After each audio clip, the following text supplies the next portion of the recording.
Sega.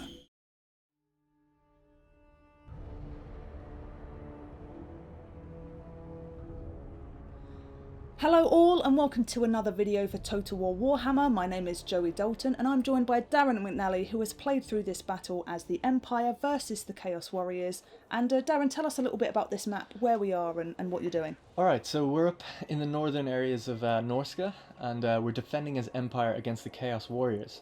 So this is a custom battle that we've played previously, or I played it previously, and we're kind of commentating over it in hindsight like we've done with the Vampire Siege. So we're playing at the Golden Monolith. It's just a really nice looking map. It's also available on the campaign map. If you find it on the map, you can just go fight there if you wish. So I thought I'd do this in custom battle. It's a good example of defending against the Chaos Warriors horde as they come down into your lovely lush green Empire territories and lay waste to everything. So it's a good example of what you can experience in the campaign. And so let's take a look really quickly over at their armies. Also, just to note, everything you see in the Chaos Warrior army will be present for you to fight against whether you pre-order or not. Right, so here we go. This is the Chaos Chariot. They're armoured and they're anti-infantry. They're looking absolutely badass as well. Yeah, pretty terrifying, I've got to say. Look at their horns. Yeah, so everything with Chaos is embroidered again with skulls and spikes and metal and just, you know, like really evil looking kind of race. So over here we have the Chaos Knights, again armoured and shielded. You've got flames coming off the hooves of their cavalry and their eyes as well. Even their shields have flames just coming off them constantly. I think their shields are amazing. Then we've got the Chaos Warhounds, which have scaly skin. They're very fast and they're weak to armour. So scaly skin is like a type of armour? Yeah, so they're good against missiles essentially, and they're super fast, so they can actually just basically dodge them. Chaos Marauders, which are your kind of basic infantry, your kind of low tier basic infantry. They're shielded, so they're decent in combat as well. But behind them we have the Chaos Warriors themselves, which are which are also armored and shielded. They're kind of just the upgrade to the Marauders. They're much more powerful, much stronger in melee, much stronger in defense. Then over here we have the Chosen. Now these guys, it's getting pretty serious now when you get over these guys. They're looking pretty badass. They got even more spikes on their shields. And that basically means that they're more armored and they're more shielded, and they're very powerful in melee combat. And they have their great weapons variant over here, which means they ditch the shield and they just use two hands for their sword, for their weapon here, and it's extremely powerful. Really good armor piercing damage on them as well. So those are the guys we want to watch out for the most in this battle. I think I'm watching out for this guy. That's true actually. So this is the Chaos Giant. Pretty much does what it says on the tin. He's massive and he's ripped to shreds with bones and stuff all through his skin and his face. That's what we got here. Hellcannon's really cool. It's got like bulging organic material on the back, and it's like this just insanely massive death machine that they can wheel around. You said it. Here we have the Chaos Trolls. Basically, again, do what they say in the tin. They can regenerate. They have poor leadership, so what happens a lot with these guys is they go into combat, they kind of do a lot of damage, then they kind of back out, they regenerate and come back in. They can flee pretty quickly. Yeah, and speaking of, I think they have fleas all over them. You can see them picking away at themselves. Then over here, lastly, we have the Chaos Warhounds. These are the poison variation. So you notice they have a kind of greenish tint to them as well. Basically, poison does speed damage and damages your overall strength as well. So when you get attacked by them, you're not as powerful. So you want to watch out for them. Again, just like a more powerful version of the other Warhounds. So the fade to black there, just for people who are wondering, is basically I had to enable a dev command to allow me to see beyond the fog of war to show you those units, because I am playing as the Empire and normally they're hidden in the shroud, so I've just re-enabled that, went out and went back in. Here I am playing as the Empire. That's the Reichsguard unit there. You might have seen them in an introducing video. They're like really good shock cavalry, and then I just have some spears on the flanks. These are just spearmen. Pretty basic infantry unit. It's worth mentioning we've got Karl Franz fighting this battle, which we'll get to in a second, against Arcane, the Ever-Chosen. And a Celestial Wizard down here as well. Celestial Wizard that you might have noticed from Blackfire Pass on the announced trailer that we did a long time ago. And Karl Franz riding Deathclaw up here. I always think Deathclaw's really cute from behind because you can see his little paws. He's not meant to be cute. No, he's ferocious. He's got claws on the front. He is ferocious and very menacing. Yeah. So Karl Franz has got his emblem embroidered on him as well, and on his breastplate. So over to the army then, we've just got more sword infantry on the left. We've got great swords which will move over into the center. These are like the really high tier unit. You know, they're called great for a reason. They're basically the best you can get. They're very, very powerful, high-tier sword infantry, and I put them in my front line to really hold off the Chaos Warriors invasion of, like, you know, the Chosen and the really high-tier infantry that they're going to throw at me. Then we have the Halberdiers. That's right. Which is another Empire unit. Basically another high-tier Empire unit that's really good against anti-large, so they're perfect for fighting the Giant or the Trolls or any kind of cavalry as well.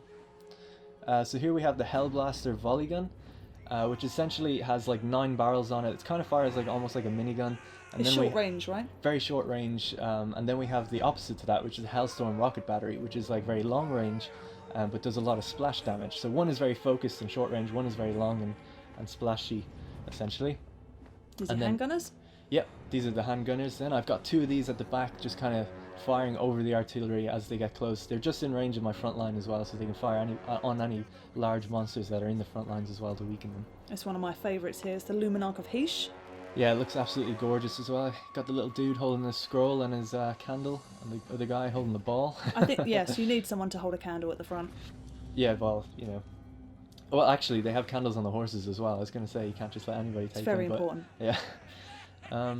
So we've got more spearmen then on the flanks, so I've just kind of gone for a nice balanced build here. We've got a Pegasus with a light wizard on top. So we'll get to some of his spells throughout the battle, but we've never seen a light wizard before, I don't think. And they're very, very powerful. They're kind of more used for like buffing and using hexes more than direct damage spells, but we'll get to that. And then my favorite unit, which is the Demigryph Knights out in the woods. They're actually hidden over here. They're very heavy shot cavalry, very good, probably the best shot cavalry you can get, but they're very slow. And they look absolutely brilliant with their shields that are actually like Demigryph shields and stuff. It looks really, really nice. So do you have a strategy here with this, or are you just kind of going to play reactionary and see what is going to come at you? So I did play reactionary, basically, and we'll see that they throw some things my way that you just cannot plan for. But what I'm doing here is keeping my artillery back. I am downhill, which is a problem, but even if I deploy at the front, I'm still going to be fighting downhill, and I can't move my artillery anywhere, really. And I didn't want to just bunch up completely on the left side, you know, I wanted to go for like a nice, aesthetically pleasing battle as well. So just for those of you who are going to say, like, you should have been on the left or up the hills, I thought about it, but I thought I could do better from down here. So Joey mentioned it earlier, but it's worth mentioning just one more time. So every unit that you see that we're playing against or with is in the base game, whether you own any DLC or not. This is what your game will be like when you're playing against the Chaos Warriors. However, if you do pre-order or you get the DLC after release, you will get access to play as Chaos Warriors and get some extra additional units and some legendary lords. That is correct, and we're kind of kick-starting the combat here with, well, a lot of artillery fire. Yeah, so the rocket battery is firing away, and they're firing their Hellcannons at me as they move up their chariots and their giant and keeping their army kind of together as they move around the monolith. Yeah, but the giant's in no rush. Look at him. No, he's just chill. He's just casually walking along. I think he just got smacked by one of the volleys. So it looks fantastic. The flame trails coming out of the Chaos Knights. I love that. The sounds are amazing as well. The sounds of the Hellcannon screaming as it goes by. I believe it's like souls or something trapped in each blast. Turning souls into crackling bolts of energy. Yeah, so you can kind of hear them whistling and screaming as they go by. Nice, is it? Speaking of not very nice, this wasn't very nice. Arcane has casted a burning head. And a flamestorm. And a flamestorm, almost one after the other straight away, which is absolutely tearing up my front line. So I guess he didn't like me tearing up his front line with my artillery, so he just went and did the same to me. But he did a lot of damage. One of my best units, the Halberdiers, has lost almost 50 guys, I think. So that's quite a significant So problem. What are you casting there? So I'm casting the Net of Amintok, which is a 10-second hex that stops everybody in their tracks. Nobody in that zone can move. So that allowed me to gave myself time to fire on the giant, and that's the reason I did it there. Basically to slow them down so that some units hit my front line, that they don't all hit it at once, and allows me to get more shots in before they do. But you can see they very quickly, the Chaos Knights, like over on the left of it, engaged my cavalry. They haven't spotted my Demigryphs, so my plan is to send my Demigryphs out and around behind their artillery now and take out their artillery. Every shot they fire with their artillery is damaging my leadership, which is, you know, what morale used to be in the older games. So I don't want my guys to break and run away. You can see some of the guys are starting to run actually at the front because of the giant. That causes terror, and the trolls that are encroaching, that causes terror as well. So I brought Carl Franz up to use Stand Your Ground, which is basically just gives you an instant area of effect leadership buff, and also enhances defense and melee attacks. It's very, very strong, and you can use it over and over and over again after like a cooldown period. It doesn't affect the winds of magic. Oh, you've got the Comet of Cassandora coming down. So they were quite bunched up. I think they have a metal sorcerer in their army, and they were doing something. I'm not too sure what it was actually, but you can see the VFX. But they all bunched up when they cast that ability, obviously to get the area of effect. But it was an opportune time for my Celestial Wizard to fire. Now their giant is actually broke and started to run away, but he could reform. So I got my Luminarch to fire on him. Oh. And it was a perfect hit. I think it actually brought him down to like 1 HP or something, and then 1 bullet knocked him down from one of my gunners. So that was really good. That was nice.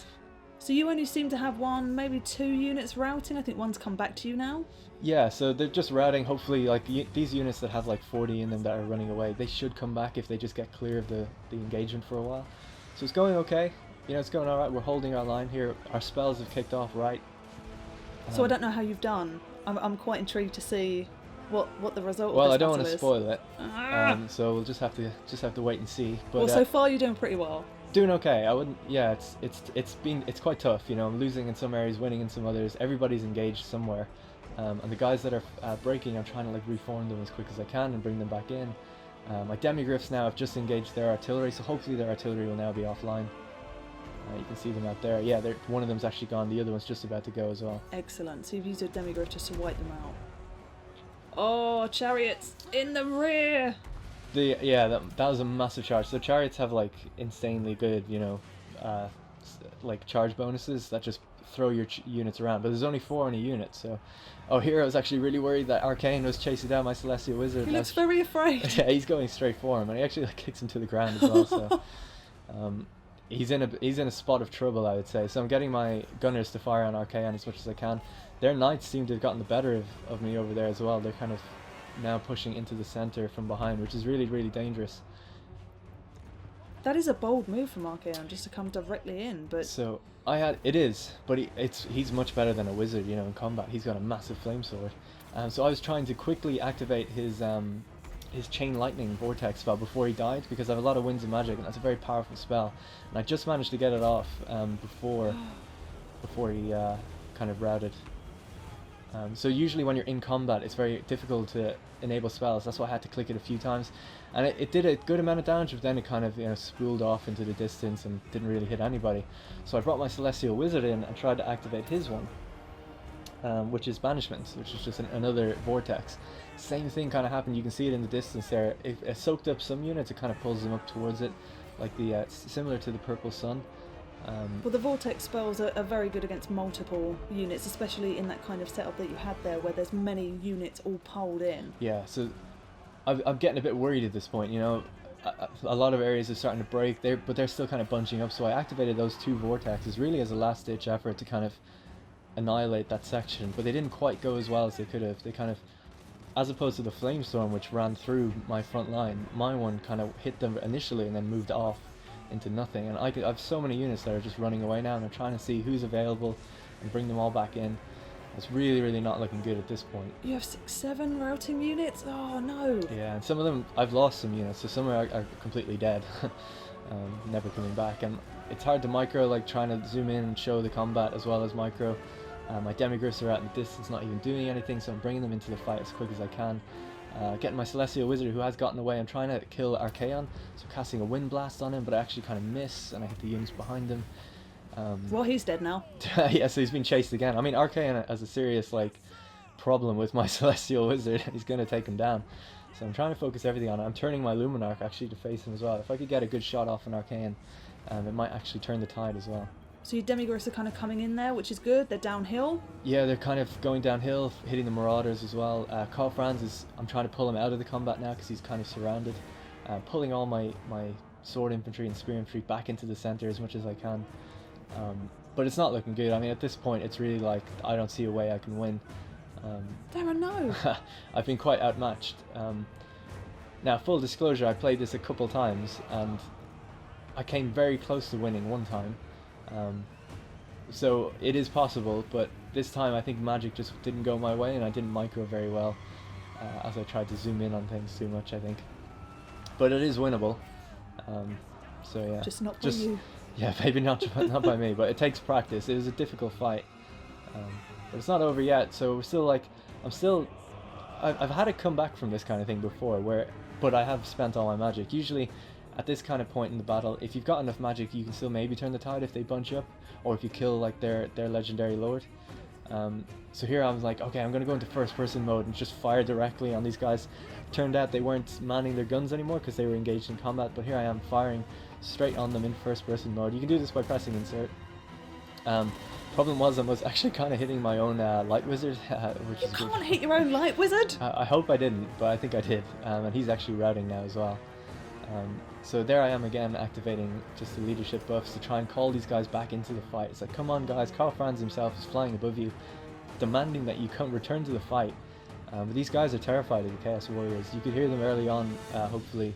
They literally say it in the deployment, you know, like, we can't win this, the Chaos are too powerful. Which is really, really cool. That's a lot of units lost, and Yeah. a lot of routing units as well. Your artillery is now completely offline, Yeah. and no one is manning it. My Luminarch, it was wavering, it just came back, and they're getting crushed by another charge. This is brutal! It is, and this is what Chaos Warriors are. You know, you're going to play the game and have to deal with numerous invasions. To be honest, they kind of had higher tier units than I did. They had their chosen. They had 4 units of chosen. I only had 2 units of great swords, so I couldn't hold my line as well. But I had more units overall, so and more magic wielding units. Unfortunately, it just didn't go right. So this is a last-ditch attempt to try and kill Arcane. I fired a magic missile at him and just missed. His health was actually like quite considerably low. That it might have actually done something and caused some of them to rout, but it wasn't good enough.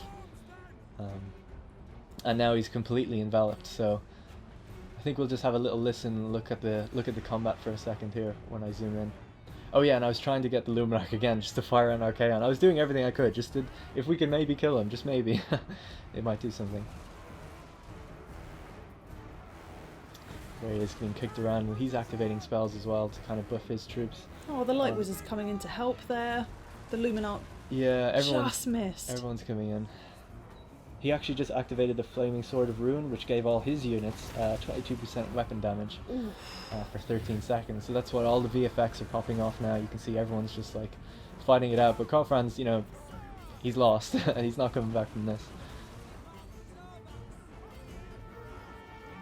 But he's not going down without a fight. He is like pushing everyone around.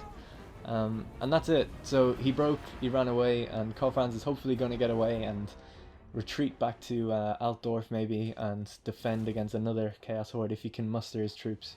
Well, thanks for showing us that battle, Darren, and let us know what you think and what army composition you would use in the comments down below. Thanks for watching, like and subscribe for more videos from Total War Warhammer.